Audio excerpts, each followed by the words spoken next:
Dunia mengenal Nostradamus, yang hidup pada 1503 hingga 1566, sebagai seorang ahli nujum terkenal.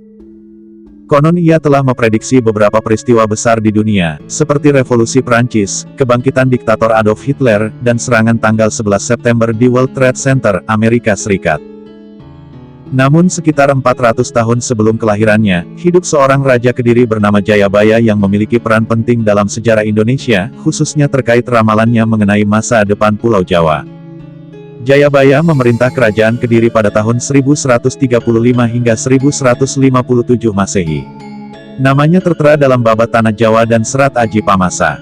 Banyak orang hingga kini masih mempelajari ramalan Jayabaya karena dianggap jitu. Beberapa sumber mengatakan bahwa ia merupakan keturunan dari Dewa Kebijaksanaan Dewa Brahma. Ada pula yang meyakini Jayabaya sebagai reinkarnasi Dewa Wisnu, dewa yang bertugas untuk memelihara dan melindungi. Ayahnya, Gendrayana diklaim sebagai keturunan legendaris Pandawa V, yaitu dari garis keturunan Arjuna yang merupakan anak dari Dewa Indra. Karena hal tersebut, Jayabaya diyakini memiliki kekuatan magis yang membuatnya dapat membaca kejadian pada masa lalu maupun yang akan datang. Jayabaya juga dikenal sebagai raja yang bijaksana dan gemar belajar. Seperti yang disebutkan dalam beberapa catatan sejarah, di bawah pemerintahnya Kerajaan Kediri meraih puncak kemakmuran.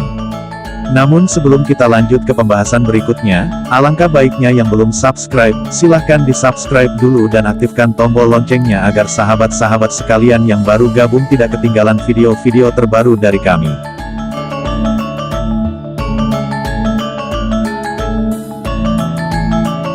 Ramalan penjajahan. Karena posisinya sebagai raja dan diyakini sebagai keturunan dewa, orang-orang muda percaya pada kitab yang ditulis Jayabaya. Salah satu ramalan yang terkenal adalah kedatangan orang-orang berkulit putih membawa senjata yang dapat membunuh dari jauh. Ia memprediksi bahwa mereka akan menjajah Pulau Jawa dalam waktu yang sangat lama.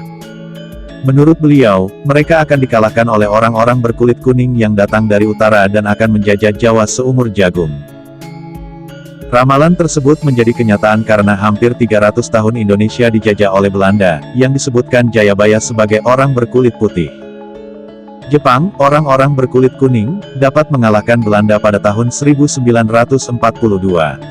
Orang Jawa melihat hal tersebut sebagai realisasi ramalan Jayabaya yang telah berusia 800 tahun. Kemudian, Jepang menduduki Indonesia sampai 1945, atau selama 3,5 tahun sebelum tanah air akhirnya merdeka pada tanggal 17 Agustus tahun 1945.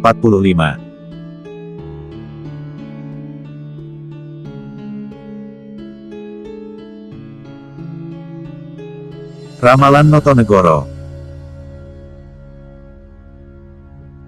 Jayabaya juga telah memprediksi pemimpin Indonesia di era modern yang dikenal dengan istilah Notonegoro, atau secara harfiah diartikan sebagai pemimpin negara. Karena tak ada penjelasan lebih lanjut, terdapat banyak interpretasi terhadap hal tersebut.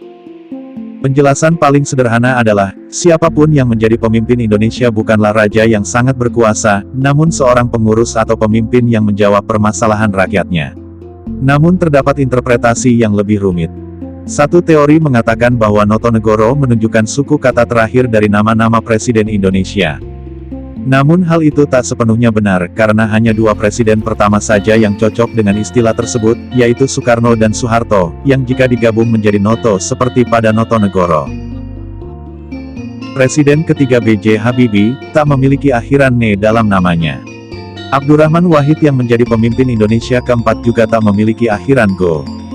Interpretasi lain mengatakan bahwa hanya presiden paling berpengaruh saja yang suku kata terakhir namanya yang sesuai.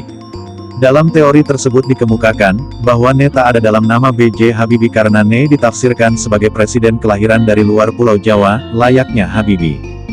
Kata yang terakhir yaitu Goro, kemudian ditafsirkan dari asal kata Goro-Goro atau dalam bahasa Jawa berarti konflik atau kerusuhan, yang terjadi dalam pemerintahan dua presiden setelahnya. Presiden ke-6 yaitu Susilo Bambang Yudhoyono, dipercaya sebagai pengulangan suku kata pertama dari Notonegoro. Hal tersebut hanya sebagai interpretasi dari orang-orang yang percaya akan ramalan Jayabaya.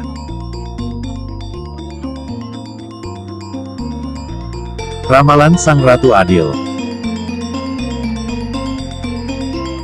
Ramalan Jayabaya yang paling diantisipasi lainnya adalah kedatangan Ratu Adil, walaupun orang-orang Jawa menganggapnya sebagai lelaki.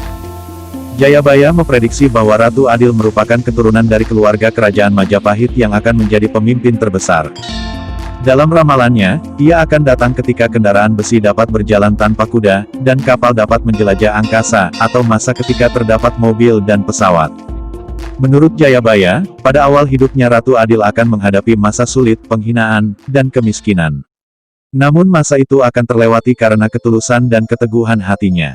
Ratu Adil akan lahir dalam masa kelam, di mana ia akan memulihkan ketertiban, keharmonisan, dan keadilan di dunia. Sebagian besar orang Jawa percaya bahwa hal tersebut sudah merupakan perputaran roda kehidupan, di mana era kegelapan akan diikuti zaman kemakmuran dan akan terus bergulir seperti itu.